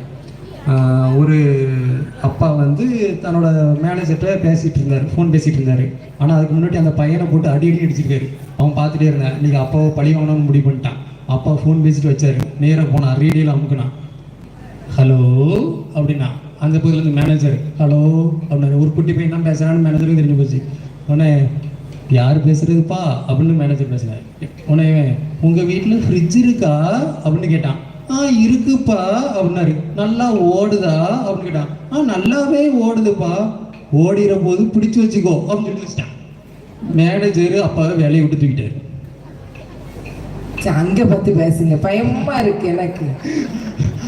இதோட விட்டானா ஒரு 5 நிமிஷம் கழிச்சு மறுபடியும் ஃபோன் அடிச்சான். ஃபோன் அடிச்சு ரேடியோல அமுக்கினான். ஹலோ அப்படின்னா அவருக்கு தெரிஞ்சு போச்சு. அவனே தான் இந்த தடவை நம்ம தெளிவா பதில் சொல்லணும்னு முடிவு பண்ணிட்டாரு. அதே கேள்வியை திருப்பி கேட்டான். உங்க வீட்டுல ஃப்ரிட்ஜ் இருக்கா அப்படின்னு கேட்டான். அவருக்கு நல்லா தெளிவா பதில் சொல்லணும்னு இல்லையப்பா அப்படின்னாரு. நான் தான் முதல்ல சொன்னேன்ல ஓடிரோன்னு, பார்த்தே இப்போ ஓடிடுச்சு அப்படின்ட்டான். இப்படி இந்த காலத்து தலைமுறைகள்கிட்ட பேசியும் ஜெயிக்க முடியாது, எதுவுமே பண்ண முடியாது நடுவர்களே. அன்னைக்கு என்னுடைய அருமையான மனைவி அருமையான டீ ஒன்று போட்டு கொடுத்தா. இப்போ நிறைய பேருக்கு அருமையான டீயும் கிடைப்பதில்லை, அருமையான மனைவியும் கிடைப்பதில்லை. நான் அந்த டீ குடிச்சிட்டு வாசல் இருந்து டீ குடிச்சிட்டு. உங்களுக்கு நல்ல மனைவி கிடைச்சிருக்கா இல்லையா? எனக்கு அருமையான மனைவியும் கிடைச்சிருக்கு, அருமையான டீயும் கிடைச்சது.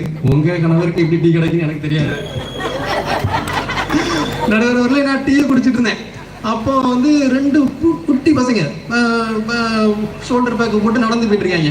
அவன் சொல்றான், இன்னைக்கு தாக்குதல் பண்றதுக்கு என்கிட்ட ஆளே இல்லை, என்ன செய்யனே தெரியலங்க. தாக்குதல் பண்ண போறாங்களா? டேய் இங்க வாங்கடா. என்னடா தாக்குதல் பண்ண போறீங்க நீங்க? ஏதோ அந்த மாவோயிஸ்ட் ஐஎஸ் தீவிரவாதிகள் ரேஞ்சில் பேசுறீங்க. இல்ல அங்கிள், ஃபயர் அது என்ன கேமு? Free fire. அந்த கேம் தான். ஓடுகிறா விட்டுவிட்டேன். படிக்கிற வயசுலடா உனக்கு கேம் அப்படின்னு பின்னாடியே அப்பா ஃப்ரீ ஃபயர் கேம் இன்ஸ்டால் பண்ணி தாங்க பாருங்க. உங்க அப்பா வந்திருக்காங்களா? எங்க அப்பா வரல. சரி பேசுங்க. இப்படி இந்த தலைமுறை எடுத்து நீங்க பேசவும் முடியாது. என் பையன் அன்னைக்கு ஒரு நாள் கேட்டான், அப்பா எனக்கு ஒரு பேப்பர் பென் ஏற்பாடு பண்ணுங்க. நான் எதுக்கடா பண்ணுங்க? நான் நோட்ஸ் எடுக்கணும்னா. நோட்ஸ் எடுக்கணும், 6 வயசு தாங்க ஆகுது, நோட்ஸ் எடுக்கணுங்க. நானும் காலேஜுக்கே நோட்டுக்குன்னு போக மாட்டேன். நோட்ஸ் எடுக்கணும்னா உடனே நான் கொடுத்துட்டேன். சரி என்னடா பண்ணுறான்னு போய் பார்த்தா ஒரு யூடியூப்பில் பார்த்து நம்பராக எழுதிட்டு இருக்கான், 4-5 நம்பராக எழுதிருக்கான். என்னடா நம்பர் எழுதிட்டு இருக்க அப்படின்னு கேட்டேன். அதுக்கு அவன் சொல்கிறான், இந்த நம்பரெல்லாம் ஒரு கேமில் போட்டால் காரு பைக்குன்னு வித்தியாசமாக மாறாங்க. அவனுக்கு நான் சொல்லியே கொடுக்கலைங்க. அவனுக்கு எப்படி தெரியுது? அவனோட அறிவு வேற லெவலில் போயிட்டு இருக்கு. நம்ம செல்லு கையில் கொடுத்தாச்சுல்ல, செல்லு கையில் கொடுத்து தான் ஆகணும். அப்படிப்பட்ட சூழ்நிலையில தான் நம்ம இருக்கோம். சரிங்களா நடுவர்களே? இந்த காலத்தில் உள்ள அறிவு நம்மளாம் கரி இன்ஜினை ஓட்டிகிட்டு இருந்தோம். அவங்களாம் கரண்ட் ட்ரெயினில் போயிட்டு இருக்காங்க. அவங்களோட வேகத்தை நீங்கள் பிடிக்கவே முடியாது.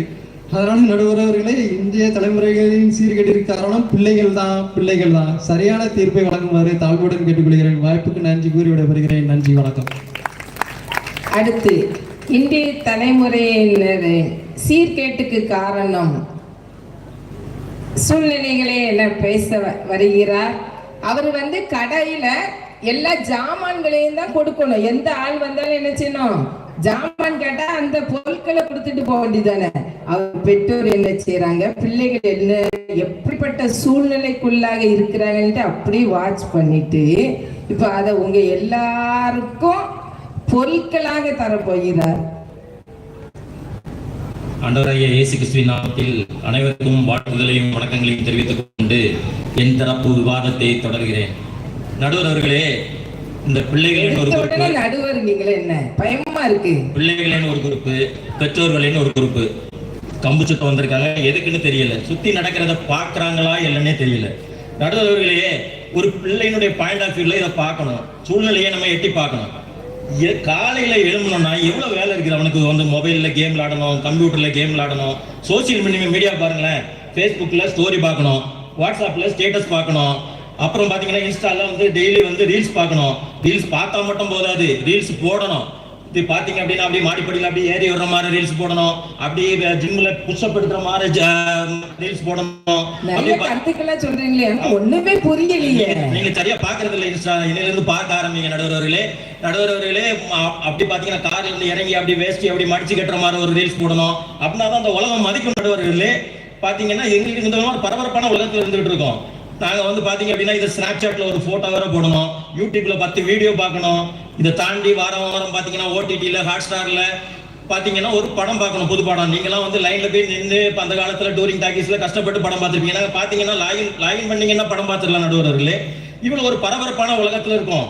இதை தாண்டி நாங்க இந்த ப்ரோ கபடின்னு ஒண்ணு வரும், IPL ஒண்ணு வரும், சூப்பர் ஃபுட்பால் லீக்னு வரும். இது எல்லாத்தையும் நாங்க பார்த்துட்டு இடையிடையே காலேஜுக்கு வேற போனோம் நடுவர்களே. டைம் கிடைக்கும் போது வாழ்க்கை நல்லாமையும். ஆமா, இவ்வளவு கஷ்டமான வேலைகள்ல நாங்க இவ்வளவு பிஸியா இருந்துட்டு இருக்கோம். இந்த சூழ்நிலையில நீங்க பாத்தீங்கன்னா எங்களை குறை சொல்றதுல எந்த வகையில நியாயம் நடுவர்களே? ஆணும் பெண்ணும் இந்த காலத்துல ஒரு பையன் பாத்தீங்க அப்படின்னா ஒரு கஷ்டப்பட்டு ஒரு ஐடியா கண்டுபிடிச்சு ஸ்வீட்ல எனக்கு பிடிக்கும் பூந்தி, உனக்கு உன் பேரு சாந்தி அப்படின்னு சொல்லி உன் பேரு சாந்தின்னு சொல்லி ஒரு கவிதையை சொல்லிட்டு கஷ்டப்பட்டு வீட்டுக்குள்ள அப்படியே கஷ்டப்பட்டு ஒரு ஐடியா கண்டுபிடிச்சிட்டு வீட்டுக்குள்ள வரான். வீட்டுக்குள்ள வந்த உடனே அவங்க அப்பா சகலக்கும் சாந்தியும் நாடே சாந்தி இதற்கில்லை ஈடே அப்படின்னு பாட்டு படிச்சா நீங்க வீட்டுக்குள்ள போகணுமா வேண்டாமா? சாந்தினா அங்க உங்க வைஃப் இருக்காங்க. நடுவர்களே, பாட்டு படிச்சா பயம் வருமா வராதா? நடுவர்களே, இந்த அப்பாக்கள் பாதி வீட்டுல மிலிட்டரி ஆபீசர் ஆகும், இந்த IT ஆபீசர் ஆகும், இந்த உளவுத்துறை ஆபீசர் ஆகும் வீட்டுல இருக்கிறாங்க. நடுவர்களே, உங்களுக்கு அந்த வாய்ப்பு கிடைக்கலன்ற காரணத்துக்காக அந்த காலத்துல நீங்க பேசி பழகிறதுக்கு வாய்ப்பு கிடைக்கலன்றக்காக எங்களுடைய வாய்ப்பை நீங்க தடுக்கிறதுக்கு நீங்க யார் நடுவர்களே?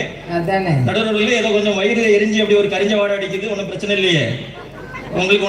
ஒன்னும் பிரச்சனை இல்லை நடுவர்களே. நாங்க நினைச்சா வாட்ஸ்அப்ல ஹாய் சொல்லலாம், இன்ஸ்டால பாய் சொல்லலாம். அதனால எங்களை தடுக்காதுங்க நடுவர்களே. ஹாய் பாய் தான் ரொம்ப இருக்கு உலகத்துல. ஆமா நடுவர்களே. எவ்வளவு காம்படிஷன்ல நாங்க வாழ்ந்துட்டு இருக்கோம். நீங்க அந்த மாதிரி ஒரு காம்படிஷன்ல வாழ்ந்தீங்க. நாங்க அப்படி கஷ்டப்பட்டு படிச்சாலும் 0.0001 பாத்தீங்கன்னா நீட் எக்ஸாம்லயோ குரூப் எக்ஸாம்லயோ JEE மெயின் எக்ஸாம்லயோ எவனோ ஒருத்தன் எங்களுடைய இடத்த தட்டிட்டு போயிருந்தான். அப்படியே கஷ்டப்பட்டு படிச்சு அந்த சீட்டு கிடைச்சாலும் அதையும் லஞ்சம் கொடுத்து ஏதாவது ஒரு ஆள் தட்டிட்டு போயிருந்தான் அந்த சீட்டையும், கிடைச்ச சீட்டையும். சரி, அப்படியே சீட்டு கிடைக்கி படிச்சு வெளியே வந்துட்டோம், வேலைக்கு போறோம்.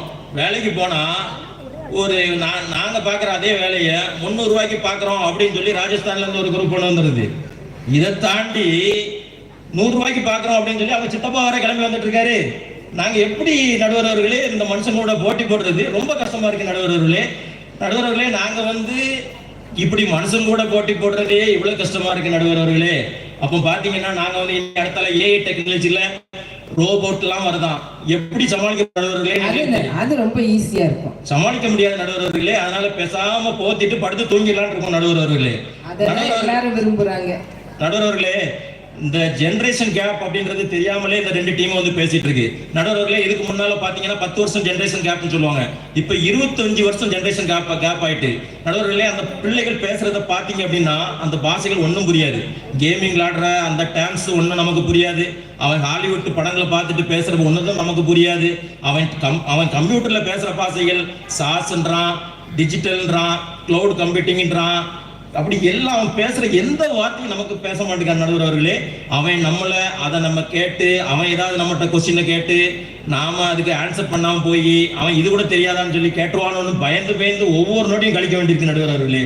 இப்படி வந்து ஒரு ஜெனரேஷன் கேப் அதிகமான ஒரு சூழ்நிலையில இருக்க வேண்டியிருக்கு நடுவர்களே. இதை தாண்டி நீங்க டீச்சர் தானே? ஆமா, அதுல என்ன சந்தேகம்? உயிரோட தான் இருக்கீங்களா? என்ன இப்படி கேட்டுட்டீங்க? நல்லா செஞ்சிட்டு இருக்கேனே. உயிரோட தான் இருக்கீங்க, அட்லீஸ்ட் ஏதாவது செருப்படியாவது வாங்கிருக்கீங்களான்னு கேட்டேன். ஏன் இப்படி ஞாபகப்படுத்துறீங்க? இப்பதான் சக்கரத்தை கலத்தி வச்சு நிம்மதியா இருப்பேன்னு ஒரு 5 நாள் இருக்கும், அதுக்குள்ள ஞாபகப்படுத்துறீங்களே. நடுவர்களே, இன்னைக்கு எதுவும் இதை வாங்கலன்னா நீங்க டீச்சர்ன்ற குவாலிஃபிகேஷனே உங்களுக்கு கிடையாது. டீச்சர்னா 2 ஸ்டூடெண்ட்டை செருப்படி வாங்கியிருக்கணும், ஒருத்தன்ட்ட கட்டி குத்து வாங்கியிருக்கணும். இன்னைக்கு சூழ்நிலை என்ன பொறாம. இப்போ உங்களுக்கு இது வர அந்த வாய்ப்பு கிடைக்கலன்னா இன்னைக்கு கூட ஒரு நல்ல வாய்ப்பு. உங்களுடைய ஓல்டு ஸ்டூடெண்ட்ஸ் யாராவது வந்துருப்பான், 4 வருஷம் கழிச்சு 5 வருஷம் கழிச்சு தான் படிவாங்க. நல்ல வேலை வரல, அதனால வேலை பார்க்கல. போகும்போது கவனமா ஏறி போங்க, கார்ல போங்க, பைக்ல இன்னைக்கு போகாதீங்க. முந்திலாம் மிலிட்டரிக்கு போனாதான் வந்து திரும்ப வருவாரா வரமாட்டாரான்னு சொல்லுவாங்க. ஆசிரியர் பணிக்கு ஸ்கூலுக்கு போயிட்டு திரும்ப வருவாரா வரமாட்டாரா அப்படின்ற ஒரு கதை இருக்கு நடுவர்களே. வேதம் சொல்லுது, சூரியனுக்கு கீழே செய்யப்படும் காரியங்களை எல்லாம் கவனித்து பார்த்தேன், இதை எல்லாம் மாயையும் மனதுக்கும் சஞ்சலமாய் இருக்கிறது. கோணலானதை நேராக்க கூடானது, குறைவானதை எண்ணி முடியாது. இத்தகைய மோசமான சூழ்நிலைகளை நம்மை சுற்றி வைத்துக் கொண்டு பிள்ளைகளையும் பெற்றோர்களையும் குறை சொல்வது எந்த வகையில் நியாயம் என்று கூறி என் தரப்பு விவாதத்தை முடிக்கிறேன். நன்றி, வணக்கம். அனல் பறக்கும் விவாதத்தை எல்லாரும் கேட்டீங்க. அவங்களுடைய விவாதம் எனக்கு வாதம். எப்படி தீர்ப்பு சொல்ல, என்ன தீர்ப்பு சொல்ல தெரியலையே. பெற்றோர் ஒரு தகவல் களஞ்சியம். பிள்ளைகளின் உடலில் உள்ளத்தில் அவர்களுக்கு அறிவில் வளர்ச்சி இருக்கும். அந்த வளர்ச்சியை தகப்பன் சம்பாதிப்பான், தாய் சமைப்பவள். நன்றாக சமைத்து வாய்க்கு ருசியா கொடுத்தது அந்த காலம். இந்த காலத்தின் கோலம், தாயும் வேலைக்கு போகிறார், தாய் சமைக்கிறாள். ஒரு வீட்டில் ஒரு நாள் நைட்டு தாய் சொன்னாலாம், சமைக்கிறதுக்கு பயந்து நான் செத்து போயிடலாம் போல இருக்கேன் அப்படின்னு சொன்னாலாம். இனியும் நினைச்சிடாதுங்கன்னு, ஒரு வீட்டில் செத்து போயிடலான்னு போல நினைச்சோன்னா அந்த கணவன் உடனே அவன் நாடியை பிடிச்சு, எடி செத்து கித்து போயிடாத, நீ இருந்து என்ன சாகடிக்கணும்னு சொன்னாலாம். அவர் அப்படி சொல்லிட்டு சொன்னாரா, நீ பயப்படாத, எதுக்கும் சமைக்க தானே செய்யணும், இருக்கிறதே இருக்கு அண்ணாச்சி கடை ஆன்லைன், அதுல நம்ம புக் பண்ணிடுவோம், எல்லாரும் என்ன செய்யலாம், குடும்பமா சாப்பிட்டுடலாம் அப்படின்ட்டு சொன்னாங்க. அப்போ பாருங்க சமையல். இப்போ வாய்க்கு ருசியா கொடுப்பவர் ஹோட்டல்காரர். எப்படி இத்தனை காரியங்களையும் நம்ம தடை செய்ய முடியாது. பிள்ளையை தண்டியாமல் விடாதே, பிரம்பினால் அடித்தால் அவன் சாகான். பிள்ளைகளுக்கு அப்பப்போ ஒரு தண்டனை கொடுக்கணும். இப்ப எனக்கு ஒரு ஞாபகம் வருது. நான் சின்ன பிள்ளையா இருக்கும்போது ஒரு கிறிஸ்மஸ் தினம் அன்றைக்கு நல்ல புது சட்டை எடுத்து டெய்லர்கிட்ட கொடுத்து தச்சு எங்க அப்பா நைட்டு வாங்கிட்டு வந்திருக்காங்க. நான் சொன்னது எப்படின்னா, அப்போ ஃபேஷன் நீலக்கை வச்சு தைக்கணும்ட்டு சொல்லியாச்சு. நைட்டு 3 மணிக்கு கோயிலுக்கு போகணும். எல்லாரும் எழும்பி ட்ரெஸ்ஸை எடுத்து பார்த்தா அங்க பஃப் கையா இருக்கு. எப்படி இருக்கும் சொல்லுங்களேன். ஐயா நீலகை கேட்ட நான் பஃப் கையெல்லாம் போட மாட்டேன், இது என்ன சட்டை, நான் பழைய சட்டை தான் போடுவேன்ட்டு நான் எங்கள் அம்மாட்ட சொல்லி அழுறேன். பக்கத்து ரூம்ல இருந்து எங்க அப்பா சவுண்டு வந்துச்சு பாருங்க, ஏய் அங்க யாரு சவுண்டு விடுறா, சவுண்டு வந்தா பாத்துக்கன்னாங்க. அப்படியே அந்த சட்டையை போட்டுட்டு அடிக்கப்படும் ஆள போல பின்னாடி போனேன். அது அந்த காலம். இந்த காலம் அப்படி செய்ய முடியுமா? முடியாது.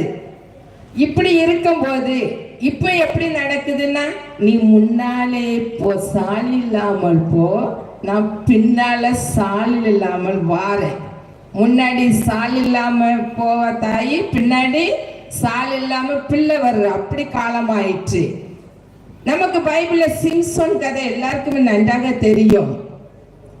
சிம்சோன் அவன் மதுபானம் எதுவும் அவங்க பெற்று தொடக்கூடாது, தீட்டானதை தொடக்கூடாது, திராட்சரசம் சாப்பிடக்கூடாதுன்னு சொன்னாங்க. இவன் கண்ணுக்கு இனிமையாக ஒரு பெண்ணை பார்த்தேன் என்று தாய் தகப்பனை கூட்டிட்டு போறான். பார்க்க போகிற வழியில பாலசிங்க எதிராக வருது, அதை கிழித்து போட்டுடுறான். பிறகு திருப்பி கொஞ்ச நேரம் சின்னச்சுறான் அந்த பிள்ளை விவாகம் பண்ணன்ட்டு போறாங்க. அப்போ அங்க சிங்கத்தை போய் பார்க்கிறான். அதுல ஒரு தேன் கூடு இருக்கிறது, அதை எடுத்து சாப்பிடுறான். அதுக்கப்புறம் சிம்சனுடைய கதை நம்ம எல்லாருக்குமே தெரியும். சிம்சோனை பெற்றோர் சொல்லி எல்லா காரியத்திலையும் வளர்த்திருப்பார்கள். ஆனாலும் அவன் என்ன செய்யறான், அவனுடைய பின் விளைவு பயங்கரமாக இருக்கிறது. அதனால பெற்றோர்கள் சொல்லி வளர்த்தாலும் இப்படிதான் இருக்கு என்றால், இதற்காக நாம் ஒருவேளை சொல்லாம சிம்சோனை பற்றி நமக்கு நல்ல அந்த சம்பவம் தெரியும், சொல்லாமலே வளர்த்திருந்தாலும் அந்த தீட்டானது பக்கம் போனதுனால அவனுடைய முடிவு நமக்கு நன்றாக தெரியும். இதனால இந்த பிள்ளைகளுடைய சீர்கேடுக்கு காரணம் பெற்றோர் தான் என தீர்ப்பு அளிக்கிறேன். அப்படி சொல்லிடலாமா? சொல்ல முடியாது. பெற்றோர் தான் காரணம் சொல்ல முடியாது. ஏன்னா பிள்ளைகளும் இருக்கிறார்களே, பெற்றோர் சொல் கேளாமலே இருக்கிற பிள்ளைகள் எத்தனையோ உண்டு. சவுல் ராஜாவை பற்றி நமக்கு நன்றாக தெரியும். சவுல் ராஜா அந்த பெலிஸ்தேரியோட யுத்தம் பண்ணுகிறான். அந்த யுத்தத்தில் அவர்கள் ஜெயிக்கிறார்கள். அப்ப சவுல் ராஜா தன் ஜனங்களுக்கு கட்டளை இடுகிறார், சாயங்காலம் வரைக்கும் யாரும் எதையும் சாப்பிடக்கூடாது என்று. அப்படி மீறினால் அவன் சபிக்கப்பட்டவன் என்று. கடைசியில தன்னுடைய மகன் யோனத்தான், எல்லாரும் காட்டு வழியா போயிட்டு இருப்பாங்க, அங்க தேன் கூடு ஒழுகி கொண்டு இருக்கும். அதை பார்த்து ஜனங்கள் எல்லாரும் போயிடுவாங்க பயந்து போய் ராஜாவுக்கு. ஆனா யோனத்தான் என்ன செய்வான், அதை ஒரு கோலால் குத்தி அந்த தேனை நல்லா ருசிச்சு சாப்பிட்டுட்டு கண்கள் தெளிந்தது என்று போவான். பின்னாளிலே நம்ம பார்க்கிறோம் யோனத்தானை பற்றி பாருங்க. அப்போ அந்த தவறு செய்தான் ராஜா. பெற்றோர் சொல்லதான் செய்றாங்க, ஆனா பிள்ளைகள் தவறுகிறார்கள். அப்ப இந்த சூழ்நிலையில பார்க்கும் பொழுது அப்போ பெற்றோர் சொல்றார்கள், பிள்ளைகள் பாவத்திலே விழுகிறார்கள். காரணம் இந்த இன்றைய தலைமுறையின் சீர்கேட்டிற்கு காரணம் பிள்ளைகளே என ஆணித்தரமாக தீர்ப்பு வழங்குகிறேன். அப்படியும் சொல்லிவிட முடியாதுல்ல, ஏன்னா சூழ்நிலை ஒன்று இருக்கிறது. இந்த பெற்றோரும் பிள்ளைகளும் சரியாக இருக்கும் பொழுது சூழ்நிலைக்கு அங்கே இடமே கிடையாது. பெற்றோரும் பிள்ளைகளும், பெற்றோர் பிள்ளைகளின் நம்பிக்கையை பெற வேண்டும், பிள்ளைகள் பெற்றோருக்கு நம்பிக்கையை கொடுக்க வேண்டும். அப்பா ஒரு கட்டில, அம்மா ஒரு கட்டில, பிள்ளைகள் ஒரு கட்டில, கையிலையோ செல்போன். இப்படி இருந்தால் அந்த குடும்பம் எப்படி இருக்கும்? மடிக்கணினிய விரிக்கையும் தெரியும், திறக்கையும் தெரியும், மடக்கவும் தெரியும். தான் படுக்கிற போர்வையை விரிக்கவும் தெரியாது, மடிக்கவும் தெரியாது. அப்படிப்பட்ட சூழ்நிலைகளை பிள்ளைகளை நாம் பார்க்கிறோம். செல்போனை நன்றாக கழுவி எடுப்பார்கள், தங்களுடைய செல்போனை.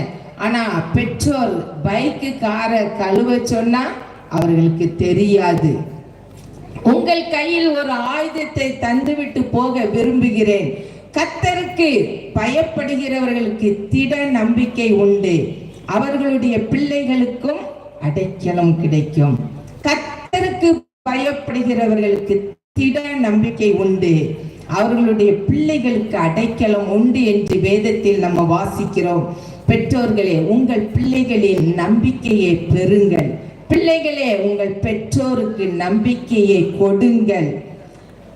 வைரம் பூமியின் ஆழத்திலே மறைக்கப்பட்டதாகவும் பாதுகாக்கப்பட்டதாகவும் இருக்கிறது. தங்கம் பாறைக்குள்ளாக அது மறைக்கப்பட்டதாகவும், சுரங்கத்துக்குள்ளே பாறைகளுக்குள்ளே மறைக்கப்பட்டதாகவும் பாதுகாக்கப்பட்டதாகவும் இருக்கிறது.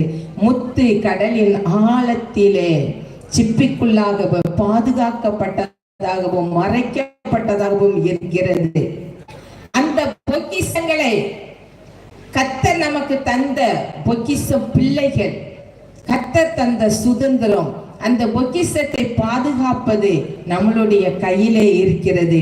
அந்த பொக்கிஷத்தை நம்ம பெற்றோர் தன் இஷ்டம் போல, பிள்ளைகளுடைய இஷ்டம் போல நம்ம விட்டோம்னா அந்த பிள்ளைகள் சூழ்நிலையால் சூறையாடப்படுவார்கள் என்பதை மீண்டுமாக உங்களுக்கு நான் தெரிவிக்கிறேன். பிள்ளைகளே, தாய் தந்தைக்கு அழகு என்ற போர்வையில் அசிங்கத்தை கொடுத்து விடாதீர்கள்.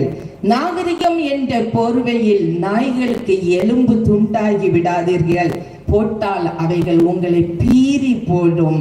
குழந்தைகளிடம் கனெக்டடாக இருங்க, கான்டாக்டாக இருக்காதீர்கள். அவர்கள் போர்வைக்குள்ளாக மறைவு இல்லாமல் போய்விடும். கர்த்தருக்கு பயப்படுகிறவனுக்கு, மீண்டும் சொல்கிறேன், கர்த்தருக்கு பயப்படுகிறவனுக்கு திட நம்பிக்கை உண்டு, அவனுடைய பிள்ளைகளுக்கும் அடைக்கலம் கிடைக்கும். முப்பது நூல் சீக்கிரம் அறாது என்று வேதத்தில் வாசிக்கிறோம். எனவே கர்த்தருக்கு பயந்து நடக்கிற பெற்றோர் தங்கள் பிள்ளைகளுக்கு அடைக்கலம் கிடைக்கும் என்ற நம்பிக்கையோடு நீங்கள் வாழ்நாட்களில் இருக்கும்போது எந்த ஒரு சூழ்நிலையும் சூறையாடப்படாது, எந்த ஒரு சூழ்நிலையும் சாதகமாக நமக்கு அமையும், அது பாதகமாக முடியாது. ஒரே ஒரு சம்பவத்தை சொல்ல விரும்புகிறேன். நான் 10ஆம் வகுப்பு படிக்கும் போது, அந்த காலத்துல எல்லாம் பாவாடை சட்டை தாவானிய ஒரு குறிப்பிட்ட வயசு வந்தோன்னா சுத்தி விட்டுருவாங்க. அது பெரியவங்களுக்கு தெரியும். அப்படி ஒரு கிறிஸ்துமஸ்க்கு ஆயத்தமாக இருக்கிறோம். நல்ல அழகான ட்ரெஸ் எடுத்து எங்க அப்பா ரெடியா வச்சிருக்காங்க. எல்லாரும் சந்தோஷமா இருக்காங்க. ஒரு பையனுக்கு பெண்ணு பார்க்க போனா எப்படி, பட்டு கட்ட போனா எப்படி போவாங்க அப்படி. ஆனா எனக்கு உள்ள முழுவதும் ஒரே பயம், ஒரே வெக்கம். என்ன செய்யன்னு தெரியல. நான் மனசுக்குள்ளே புலம்பிக் கொண்டு இருக்கிறேன். ஆனா குடும்பமே ஜாலியா இருக்குது. அப்படியாக தூங்கி விட்டோம். எனக்கு ஒரு பெரிய ஜாக்பாட் அன்னைக்கு அடிச்சிச்சு. என்ன ஜாக்பாட்டுன்னு யாருக்கா யூகித்து சொல்ல முடியுமா? ஒரு ஜாக்பாட் அடிச்சிச்சு பாருங்க. நல்ல ஒரு மழை, பயங்கரமான மழை. காலையில எல்லாரும் 6 மணிக்கு தான் எழும்புறோம். எல்லாரும் என்னடா 6 மணி ஆயிட்டு யாருமே எழும்பலையா அப்படின்னு எல்லாரும் வருத்தப்படுறாங்க.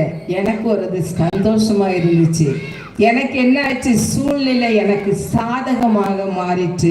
பெற்றோரை தட்டி பறிக்க முடியாத அந்த காலம் இன்றைக்கு இப்படி சொல்ல முடியுமா? முடியாது. அதனால அந்த சூழ்நிலை நமக்கு சாதகமாகிவிடும், பாதகமாகாது. கர்த்தருக்கு பயப்படுகிறவர்களுக்கு திட நம்பிக்கை உண்டு.